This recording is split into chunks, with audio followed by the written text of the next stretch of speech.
What's up, everybody? Welcome to the Recess Podcast. The Recess Podcast is dedicated to shining light on urban baseball and the wonderful things going on. Make sure you guys click that button, subscribe, like, turn your notifications on, and give us a follow on all social media outlets. Please do that. We need all the love and support. It's the Recess Podcast coming at you in 3, 2, 1.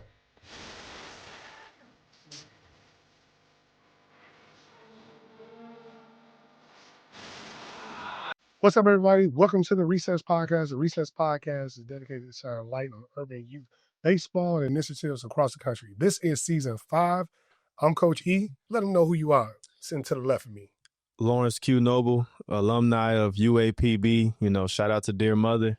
I played baseball, all my life. And, I'm here to help the exposure and help people understand the game.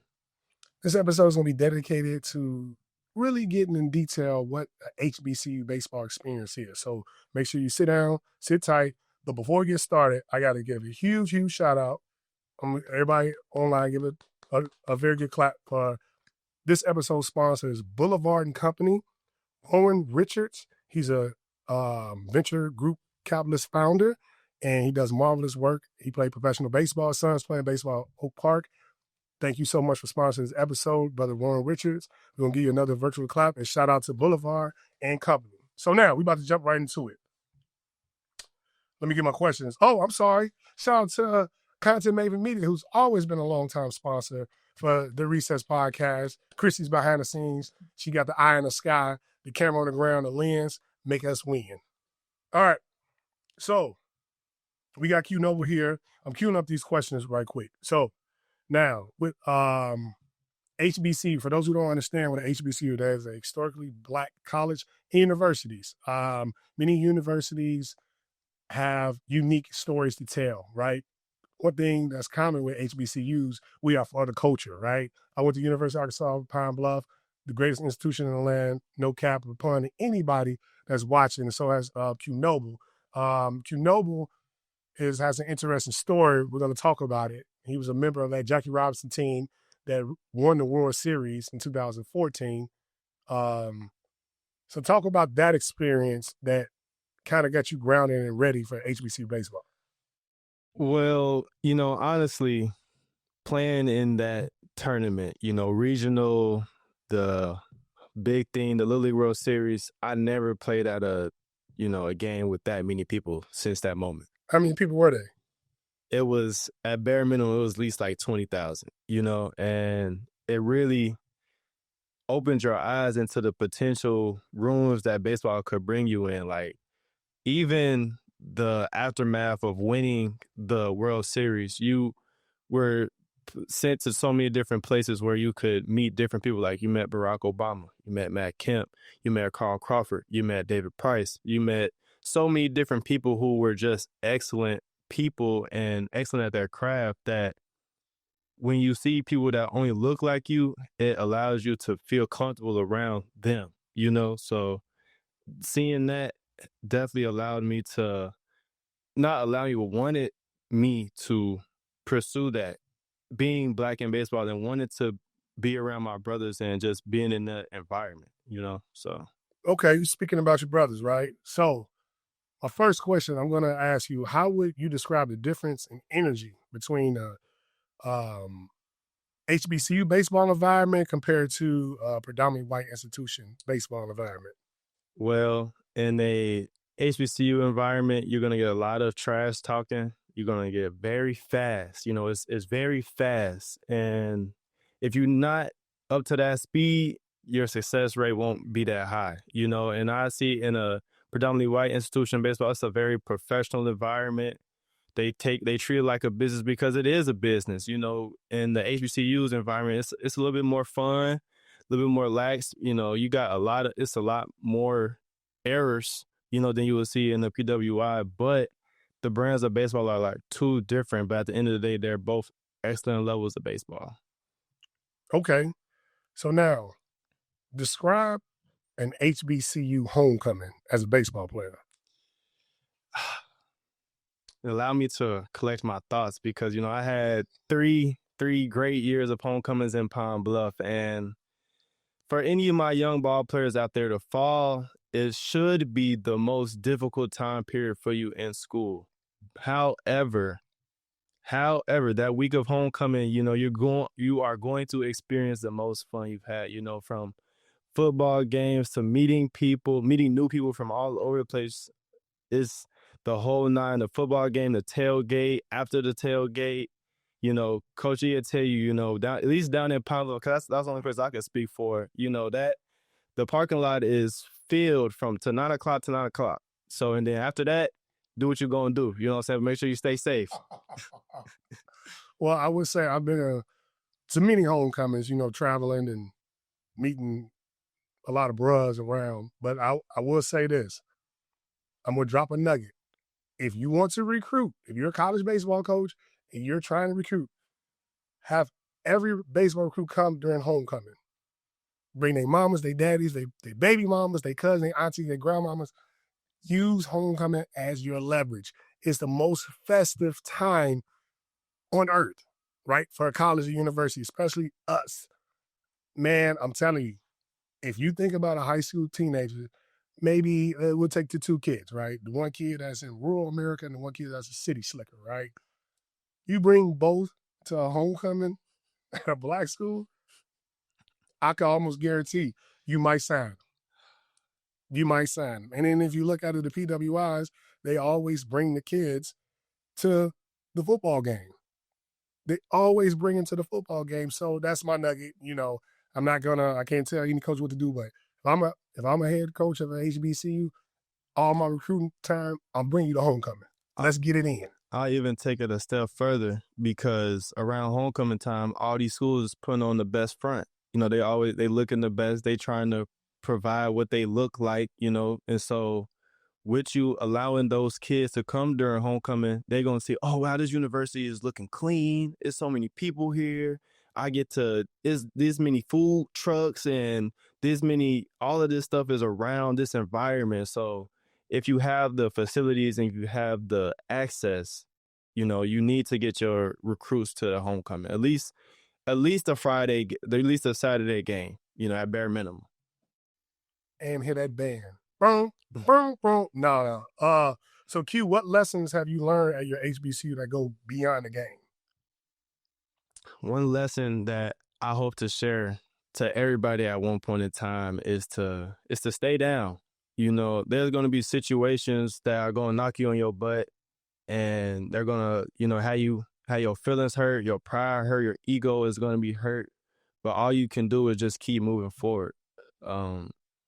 I remember there was a season where I was battling through injuries and I was struggling to even get all the playing time that I really wanted. But I stayed with my faith and I kept going. And eventually, I got back healthy. Some guys got hurt, and then I ended up being a HBCU All-Star because I believed in the work that I put in, and I just kept going. Because you can stop. The only time you lose is when you give up. So. So you were an HBCU All-Star. Inaugural.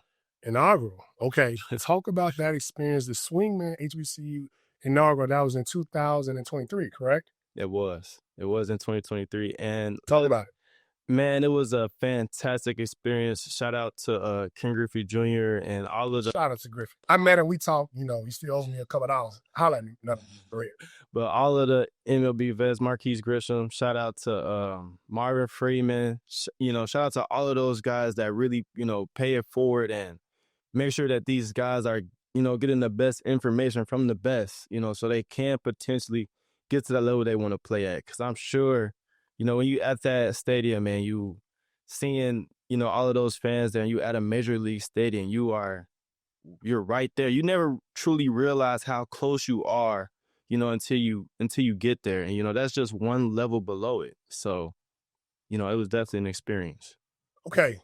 So now what message would you give to a young player considering attending the HBCU to further the collegiate baseball experience, right? So it's a kid, he has the HBCU offer on the table. What message would you give to him that he is considering the HBCU? I would say one message that I would give to him is surround yourself with the right people.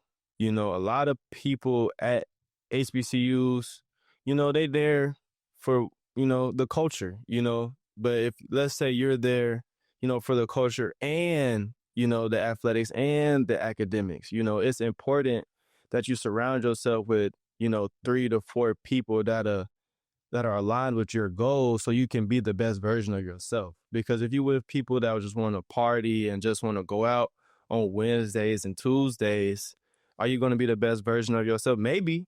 But if you were surrounding yourself with people who are going at it in the classroom and get put in work early and late at practice and then, doing stuff in the community, you may align yourself with something even greater. So. All right, we're going to play a little game right quick. I know we got a couple minutes left. Finish this sentence. Playing baseball at a HBCU taught me everything. Everything.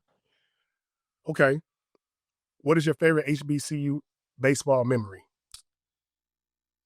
Sweeping Grambling on the road. My first year at Pine Bluff, we was chasing. Game 2 was down like in a I want to say top of the 9. We had our guy coming back from graduation, Braylon Hentz. He's actually coaching in the Los Angeles Dodgers organization right now. He came back from graduation, pinch hit a go ahead triple in the top of the 8th or top of the 9th, one of those two. But yeah, we really have picked up a lot of steam at the end of that season too. That was definitely my favorite memory. Okay, what's your go-to walk-up song while you was playing? Definitely Put On by Jeezy. Ooh, I ain't gonna lie. Don't bag. I ain't gonna lie. The most underrated HBCU baseball program. This will be interesting. The most underrated. I believe a lot of them are properly rated, but I'm gonna say I'm gonna go out this way. I'm gonna say Coppin State. Oh, on the East Coast, why you say Coppin State? Baltimore, B-more, what's happening? I went there my freshman year. A lot of people don't know, but Sherman Reed, Lyndon Watkins, they have built a nice culture and staff there, and they win games consistently. So I think they have a nice program over there, and Baltimore is a nice place. I know it gets a lot of bad rep, but the weather is pretty mild. The campus is beautiful, has a lot of stuff for young students to be able to get food when they want to get food and get resources when they need to get resources. Okay, y'all heard it here first. Well, thank you guys for watching the Recess Podcast, episode 1. This is season 5. This is just the first, of many episodes to come. We got Q Noble. Watch out for Q Noble. Tell them about the HBCU series you guys are going to drop. HBCU baseball series. Go ahead. So me and my fellow brother, HBCU UAPB brother, Brandon Simon, him and I will be covering HBCU baseball for the foreseeable future. Just basically highlighting the way players are dominating and how coaches are approaching the games, because a lot of people may not understand that it's so much more to the game than what you see, because it's one, between the ears. So me and Brandon will, do our due diligence and make sure we letting the people know what's really going on in HBCU ball. Well, tell them where can they follow you guys at? I'm on Instagram at Lawrence Q Noble. That's pretty much where I'll spend most of my time at. So catch me there, and I feel free to reach out. I'm always open for conversation and, even to a little debate, especially if it's intellectual. I love learning more. I know what I know and I know what I don't. So feel free to let me know something if you think you know something. Challenge. Y'all heard it here first. You want to challenge? You play HBCU baseball, you want to challenge, man, here it is right here. Line it up. We got the camera. Content Maven.